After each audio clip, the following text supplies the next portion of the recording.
ಮಾನ್ಯ ಅಧ್ಯಕ್ಷರೇ, ನಾನು ನಾನು ಮನವಿ ಮಾಡ್ತೀನಿ. ಬಹಳಷ್ಟು ಜನ ಬಡವರಿಗೆ ಖಾತೆಗಳಾಗಿಲ್ಲ. ಆಮೇಲೆ ಅರ್ಜಿ ಕೊಟ್ಟ ತಕ್ಷಣ ಬೇಗ ಕೆಲಸಗಳಾಗಬೇಕು. ತಿಂಗಳು 6 ತಿಂಗಳಾದ್ರೂ ಕೆಲಸಗಳಾಗ್ತಾ ಇಲ್ಲ. ವಿಶೇಷವಾಗಿ 1 ತಿಂಗಳಿಂದ ನೀರಿಲ್ಲ. ಇನ್ನೂ ನೀರಿಂದು ಸಮಸ್ಯೆ ಅಧ್ಯಕ್ಷ ನೀರಿಂದು ಇನ್ನೂ ಸಮಸ್ಯೆ ಬಗೆಹರಿದಿಲ್ಲ. ದಯಮಾಡಿ ನಾಳೆ 1-2 ದಿನದಲ್ಲಿ ಇನ್ನೊಂದು ಬೋರ್ವೆಲ್ ಸ್ಯಾಂಕ್ಷನ್ ಮಾಡಿದ್ದಾರೆ ಅಂತ ಹೇಳಿದ್ದೀನಿ. ಅಧ್ಯಕ್ಷರು ಮಾಡಿದ್ದಾರೆ ಅಂತ ಹೇಳಿದ್ದೀನಿ. ಒಂದು ಬೋರ್ವೆಲ್ ಸ್ಯಾಂಕ್ಷನ್ ಮಾಡಿಸ್ಕೊಟ್ಟು ಬೋರ್ವೆಲ್ ಹಾಕ್ಸ್ಕೊಡಿ. ಅದು ಇಲ್ಲ ಅಂದ್ರೆ ಯಾವುದೋ ಒಂದು ಗುಡ್ದಳ್ಳಿ ಕೆರೆಯಲ್ಲಿ ಒಂದು ಬೋರ್ವೆಲ್ ನೀರಿದೆಯಂತೆ, ಅದಕ್ಕೆ ಪೈಪ್ಲೈನ್ ಹಾಕ್ಬಿಟ್ಟು ತುರ್ತಾಗಿ ಮಾಡ್ಕೊಡ್ಬೇಕು. ಅದು ಯಾಕೆಂತಂದ್ರೆ ಇದು ತುರ್ತು ಪರಿಸ್ಥಿತಿ ತರ ಆಗ್ಬಿಟ್ಟಿದೆ. ನಾವು ಜನಗಳಿಗೆ ಉತ್ತರ ಕೊಡಕ್ ಆಗ್ತಾ ಇಲ್ಲ. ಯಾಕಂದ್ರೆ ನೀರು ಎಲ್ಲಕ್ಕೂ ಬೇಕು. ಬೆಳಗ್ಗೆ ಇದ್ರೆ ನೀರು ಅವಶ್ಯಕತೆ ಇದೆ. ಪಾಪ ಕೆಲವ್ರಿಗಂತೂ ಇದೆ, ಒಡ್ಸ್ಕೊಂತಾರೆ. ಇನ್ನು ಕೆಲವ್ರಿಗೆ ದುಡ್ಡಿಲ್ಲ. ಹಿಂಗೆ ಸಣ್ಣ ಸಣ್ಣ ಗಲ್ಲಿಗಳಲ್ಲಿ ಟ್ರಾಕ್ಟರ್ಗಳಿಗಲ್ಲ, ದೂರದಿಂದ ಎಳ್ಕೊಂಡ್ಬರ್ಬೇಕು. ಬೆಳಗ್ಗೆ ಇದ್ರೆ ಯಾವ್ದೋ ಫ್ಯಾಕ್ಟ್ರಿಗಳಿಗೋ ಅಥವಾ ಕೂಲಿ ನಾಲಿಗೆ ಹೋಗ್ಬೇಕು. ಬಹಳಷ್ಟು ಸಮಸ್ಯೆ ಇದೆ. ಕೆಲವು ಸಮಸ್ಯೆಗಳು ಹೇಳಿದ್ದೀವಿ. ಅದರ ಬಗ್ಗೆ ಅಧ್ಯಕ್ಷರು, ಉಪಾಧ್ಯಕ್ಷರು ಮತ್ತೆ ಶಾಸಕರು ಮಾತಾಡಬೇಕು. ಊರಿನ ಸಮಸ್ಯೆಗಳು ಬಹಳಷ್ಟಿದೆ. ಬಹಳಷ್ಟು ಹೆಣ್ಣು ಮಕ್ಕಳಿಗೆ ಕೆಲಸಗಳಿಲ್ಲ. ಅವ್ರು ಕೇಳಬೇಕು ಅಂತ, ಶಾಸಕರನ್ನ ಕೇಳಬೇಕು ಅಂತಾನೆ ಒಂದಷ್ಟು ಜನ ಬಂದಿದ್ದಾರೆ.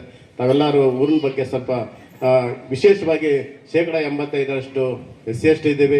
ಮತ್ತೆ ರೈತ ವರ್ಗದವರು ಇದ್ದಾರೆ. ಎಲ್ಲ ರೈತ ಜಮೀನುಗಳೆಲ್ಲ ಹೋಗ್ಬಿಟ್ಟಿದೆ. ಆದರೂ ಸಹ ಇವತ್ತು ಉದ್ಯೋಗ ಇಲ್ಲ. ಜಮೀನು ಕೊಟ್ಟಿದ್ದೀವಿ. ಅಲ್ಲಿ ಗೇಟ್ನಲ್ಲಿ ಏನು ಹೋದ್ರೆ ಗೇಟಲ್ಲಿ ಸೆಕ್ಯೂರಿಟಿ ತಡೀತಾರೆ. ನಮ್ಮ ಜಮೀನು ಕೊಟ್ಟು ನಾವೇ ಒಳಗಡೆ ಹೋಗಕ್ಕಾಗ್ತಾ ಇಲ್ಲ. ಹಾಗಾಗಿ ದಯಮಾಡಿ ಸ್ಥಳೀಯ ಒಂದು ಸಂಪನ್ಮೂಲಗಳು ಕ್ರೋಢೀಕರಿಸಿ ಗ್ರಾಮನ ಅಭಿವೃದ್ಧಿ ಪಡಿಸಬೇಕು. ಮತ್ತು ಅಂಗನವಾಡಿ ಸುಮಾರು 40 ವರ್ಷಗಳದ್ದು ಅಂಗನವಾಡಿ, ಅದಕ್ಕೆ ಒಂದು ಹೊಸ ಅಂಗನವಾಡಿ ಆಗಬೇಕಾಗಿದೆ.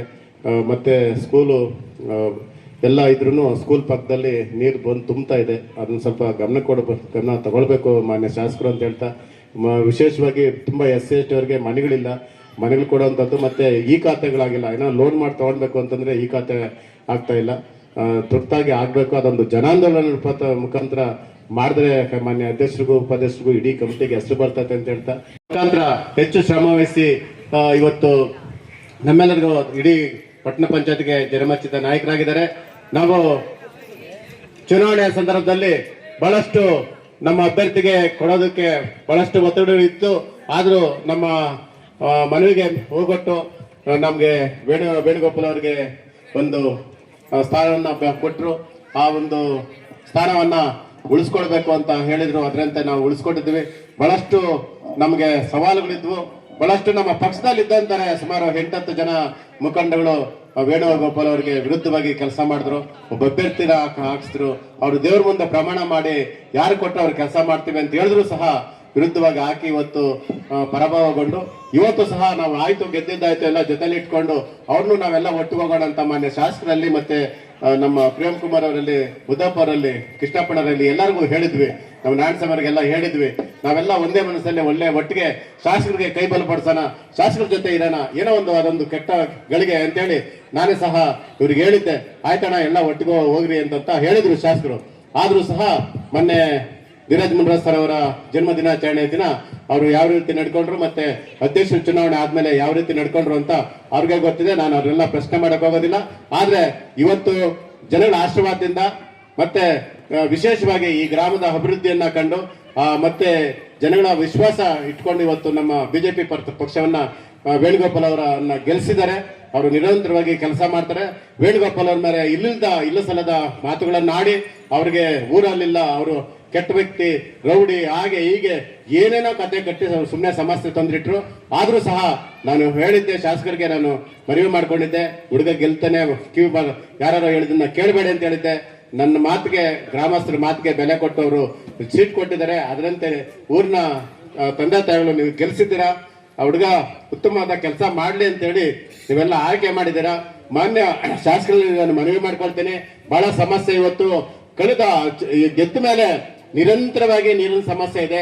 ಎಷ್ಟು ಸರಿ ರಿಪೇರಿ ಮಾಡಿದ್ರು ರಿಪೇರಿ ಪ್ರತಿನಿತ್ಯ ಇವತ್ತು ಬೋರ್ವೆಲ್ಗಳಲ್ಲಿ ನೀರಿದ್ರು ಸಹ ನೀರು ಪ್ರತಿ ಮನೆಗೆ ಕೊಡಕ್ಕಾಗ್ತಾ ಇಲ್ಲ. ಇವತ್ತು ಟ್ಯಾಂಕರ್ಗಳಲ್ಲಿ ಇವತ್ತು ಮನೆಗೂ ಇವತ್ತು ಸಪ್ಲೈ ಆಗ್ತಾ ಇದೆ. ಇದರಿಂದ ಬಹಳಷ್ಟು ಜನ ಬೇಸತ್ತಿದ್ದಾರೆ. ಪ್ರೇಮ್ ಕುಮಾರ್ ಅವರ ಅಧ್ಯಕ್ಷರಿಗೂ ಅವ್ರ ಗಮನಕ್ಕೂ ತಂದ್ವಿ, ಅವರು ಪ್ರಯತ್ನ ಪಟ್ಟರು, ಇವತ್ತು ಆಗ್ತಾ ಇಲ್ಲ. ನಮ್ಗೆ ಇನ್ನೊಂದು ಬೋರ್ವೆಲ್ ಸ್ಯಾಂಕ್ಷನ್ ಮಾಡ್ಕೊಡ್ಬೇಕು. ವಿಶೇಷವಾಗಿ ನಮ್ಮ ಶಾಲೆಯಿಂದ ಕೆಳಗಡೆ ಇವರು ಕೃಷ್ಣಪ್ಪ ಮತ್ತೆ ಅಂಗನವಾಡಿ ಚಿನ್ನಮ್ಮ ಅವ್ರ ಮನೆವರೆಗೂ ಬಹಳ ಮೊದಲನೇ ವರ್ಗು ಅದು ಚರಂಡಿ ಕೆಲಸ ಆಗ್ಬೇಕಾಗಿದೆ. ಮಳೆ ಬಂದರೆ ಎಲ್ಲ ಮನೆಗಳಿಗೆ ನೀರು ಹೋಗ್ತದೆ. ಮತ್ತೆ ಕೆಲವು ಚರಂಡಿ ಮತ್ತೆ KDB ರಸ್ತೆಗಳಿಗೆ ಲಿಂಕ್ ರಸ್ತೆಗಳೆಲ್ಲ ಕಾಂಕ್ರೀಟ್ ಆಗಬೇಕಾಗಿದೆ. ವಿಶೇಷವಾಗಿ ಈ ರಸ್ತೆಯಲ್ಲಿ ಸುಮಾರು 1 ವರ್ಷ ಆಯಿತು ಕೆಲಸ ಹಿಡಿದು ಸರ್ವೆ ಮಾಡಿಸ್ತೀವಿ ಅಂತೇಳಿ ಮಾಡಿಸ್ತೀರಾ ಪಂಚಾಯತಿಯಲ್ಲಿ, ಅದು ಕಾಂಕ್ರೀಟ್ ಆಗ್ತೀರಾ ಬಹಳಷ್ಟು ಸಮಸ್ಯೆ ಆಗಿದೆ. ಇನ್ನೂ ಸಣ್ಣ ಪುಟ್ಟ ಸಮಸ್ಯೆಗಳಿದೆ. ಶಾಸಕರು ಬೇಗ ಸೆಷನ್ಗೆ ಹೋಗ್ಬೇಕು ಅನ್ನೋದ್ರಿಂದ ನಮ್ಮ ಸದಸ್ಯರು ಮತ್ತೆ ಊರಿನ ಪ್ರಮುಖರು ಏನು ಒಂದು ಮನವಿ ಕೊಡ್ತೀವಿ, ಅದನ್ನ ಕ್ರಮೇಣ ಅದು ಮಾಡಿಕೊಡ್ಬೇಕು ಒನ್ ಬೈ ಒನ್ ಅಂತ ಹೇಳ್ತಾ, ಮತ್ತೆ ವಿಶೇಷವಾಗಿ ಇಲ್ಲಿ ಕಾರ್ಖಾನೆಗಳು ಇದ್ರೂ ಸಹ ಅನೇಕ ವಿದ್ಯಾವಂತರಿದ್ದಾರೆ. ಕಾರ್ಖಾನೆಗಳಲ್ಲಿ ಬೇರೆ ಅದೇ ಎಜುಕೇಶನ್ ಮಾಡೋರಿಗೆ ಬೇರೆ ಜಿಲ್ಲೆ ಬೇರೆ ರಾಜ್ಯದವ್ರಿಗೆ ಕೆಲಸ ಕೊಡ್ತಾ ಇದ್ದಾರೆ, ನಮ್ಮೂರಿನವ್ರಿಗೆ ಕೆಲಸ ಕೊಡ್ತಾ ಇಲ್ಲ, ಸ್ಥಳೀಯರಿಗೆ ಕೆಲಸ ಕೊಡ್ತಾ ಇಲ್ಲ. ದಯಮಾಡಿ ಅಸೋಸಿಯೇಷನ್ ಅಧ್ಯಕ್ಷರು ಯಾರಿದ್ದಾರೆ, ಮಾಲೀಕರ ಅಧ್ಯಕ್ಷರಿಗೆ ತಾವು ದಯವಿಟ್ಟು ಒಂದು ಒಂದು ಒಂದು ಒಂದು ಲೆಟರ್ ಕೊಡೋದ್ರ ಮುಖಾಂತರ ಸ್ಥಳೀಯರಿಗೆ ಆದ್ಯತೆ ಕೊಡಬೇಕು ನೌಕರಿ ಅಂತ ಹೇಳಬೇಕು. ಮತ್ತೆ ಅದನ್ನ ಕೊಟ್ಟಿಲ್ಲ ಅಂತಂದ್ರೆ ತಾವು ವಿಧಾನಸೌಧದಲ್ಲಿ ಅದು ಪ್ರಶ್ನೆ ಮಾಡಿ ಅವ್ರಿಗೆ ಕೆಲಸ ಕೊಡುವಂಥದ್ದು ತಾವು ಸ್ವಲ್ಪ ಸೀರಿಯಸ್ ಆಗಿ ತಗೊಳ್ಬೇಕು ಅಂತ ನಾನು ಶಾಸಕರಲ್ಲಿ ಮನವಿ ಮಾಡ್ಕೊಳ್ತಿದ್ದೇನೆ. ವಿಶೇಷವಾಗಿ ನಾವು ಗೆದ್ದ ಮೇಲೆ ನಾವು ಬಂದು ಆರ ಕೊಡಬೇಕು ಅಂತ ಶಾಸಕರಲ್ಲಿ ಕೇಳಿದ್ವಿ. ಇಲ್ಲಣ್ಣ ನೀವು ಬರಬೇಡ್ರಿ, ನಾನೇ ನಿಮ್ಮ ಊರಿಗೆ ಬರ್ತೀನಿ, ನಾನೇ ವೇಣುಗೋಪಾಲ್ ಅವ್ರಿಗೆ ನಾವೇ ಸನ್ಮಾನ ಮಾಡ್ತೀವಿ, ನೀವು ಬರೋದು ಬೇಡ, ನೀವು ಇಲ್ಲ ಸರ್ ನೀವು ಬಂದಿಲ್ಲ ಊರಿಗೆ, ಇಲ್ಲ ನಿಮ್ಮ ಊರಿಗೆ ನಾನು ಕ್ಯಾನ್ವಾಸ್ ಮನೆಗೂ ಬರಬೇಕಾಯಿತು, ಒತ್ತಡಗಳು ಜಾಸ್ತಿ ಇತ್ತು ನಿಮಗೆ ಗೊತ್ತಿದೆ, ಹಾಗಾಗಿ ನಾನೇ ನಿಮ್ಮೂರಿಗೆ ಬರ್ತೀನಿ, ಒಂದು ಸಮಯ ಕೊಡ್ತೀನಿ ಅಂತ ಹೇಳಿದ್ರು. ಕೊಟ್ಟಿದ್ದಾರೆ, ಬಂದಿದ್ದಾರೆ. ದಯವಿಟ್ಟು ಎಲ್ಲ ಇವತ್ತು ಏನು ಊರಿನವ್ರು ಇವತ್ತು ವೇಣುಗೋಪಾಲ್ ಗೆಲ್ಲಿಸಿದ್ದಾರೆ, ಬಿಜೆಪಿ ಪಕ್ಷವನ್ನು ಗೆಲ್ಲಿಸಿದ್ದಾರೆ, ಶಾಸಕರ ಕೈಗಳನ್ನು ಬಲಪಡಿಸಿದ್ದಾರೆ. ನಿಮ್ಮ ಈ ಒಂದು ಗ್ರಾಮಕ್ಕೆ ಆಗಮಿಸಿರುವಂತ ಜನಪ್ರಿಯ ಶಾಸಕರು ಧೀರಾಜ್ ಮುಂಡರಾಜ್ ಅವರಿಗೆ ಗ್ರಾಮದ ಪರವಾಗಿ ವೈಯಕ್ತಿಕವಾಗಿ ವೇಣುಗೋಪಾಲ ಸದಸ್ಯರಾದಂತಹ ವೇಣುಗೋಪಾಲ ಪರವಾಗಿ ಅತ್ಯಂತ ಸ್ವಾಗತವನ್ನ ನಾನು ಕೋರ್ತಾ ಇದ್ದೇನೆ.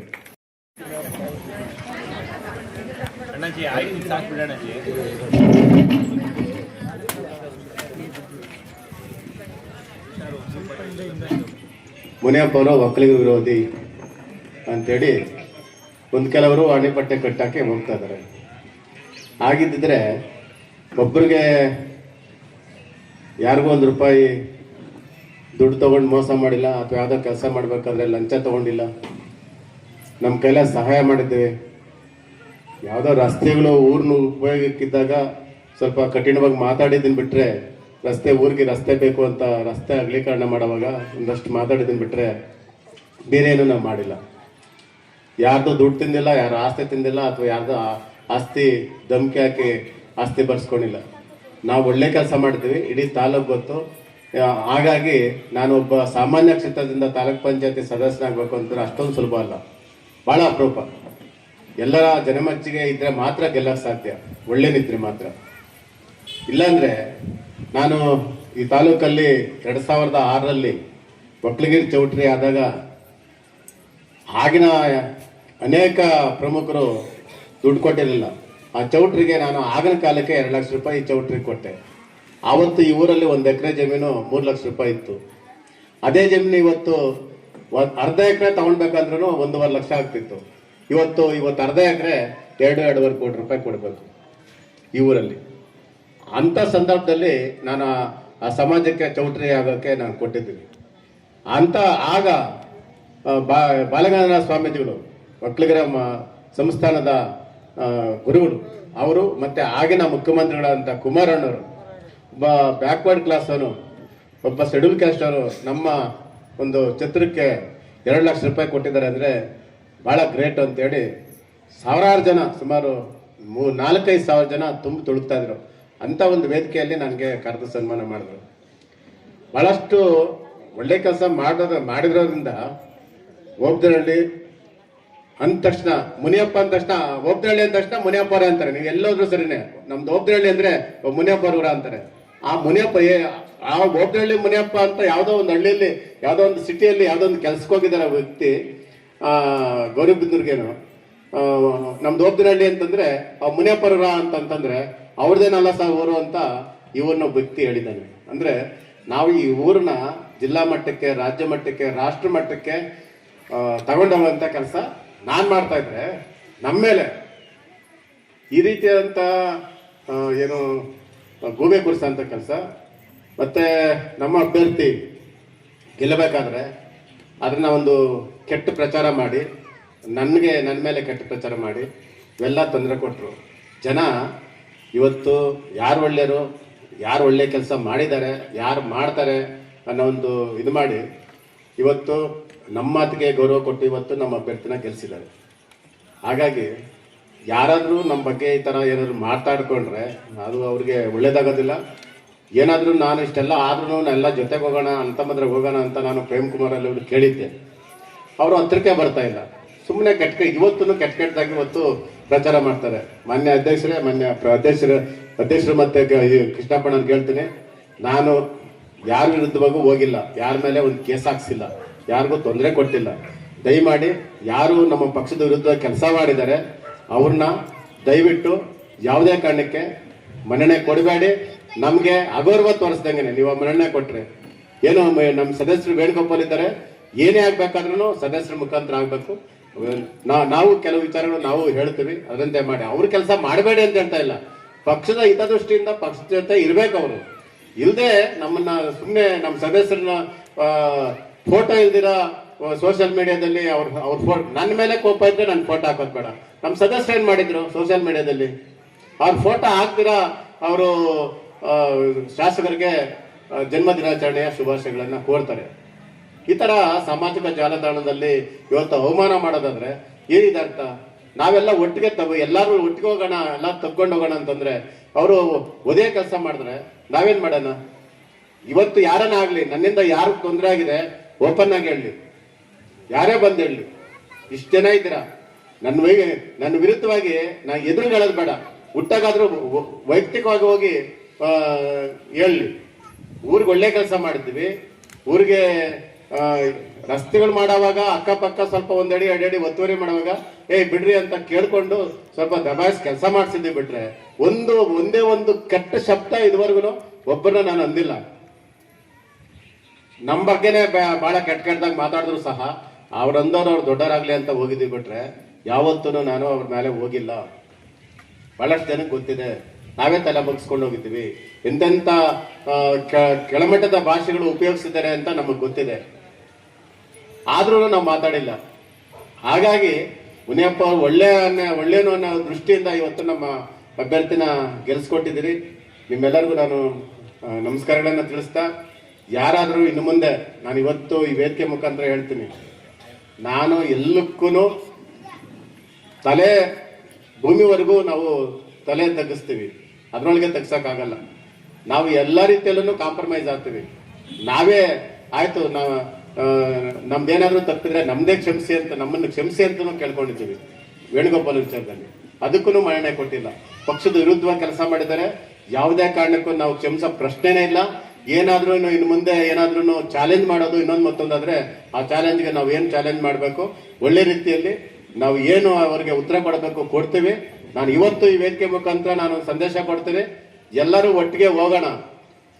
ಏನಾದ್ರೂ ತಪ್ಪುಗಳಿದ್ರೆ ನೇರವಾಗಿ ಮಾತಾಡಿ, ಸುಮ್ಮನೆ ಅಪಪ್ರಚಾರ ಮಾಡಿ ಏನಾದ್ರೂ ಗೊಂದಲ ಸೃಷ್ಟಿ ಮಾಡಿದ್ರೆ ಪಾರ್ಟಿಯಲ್ಲಿ ಮುಖಂಡರ ಜೊತೆ ಮಾತಾಡಿದ್ರೆ ನಾವು ಯಾವುದೇ ಕಾರಣಕ್ಕೂ ಸಹಿಸ್ಕೊಳೋದಿಲ್ಲ. ಎಲ್ಲಮ್ಮನೇ ಸಾಕ್ಷಿ.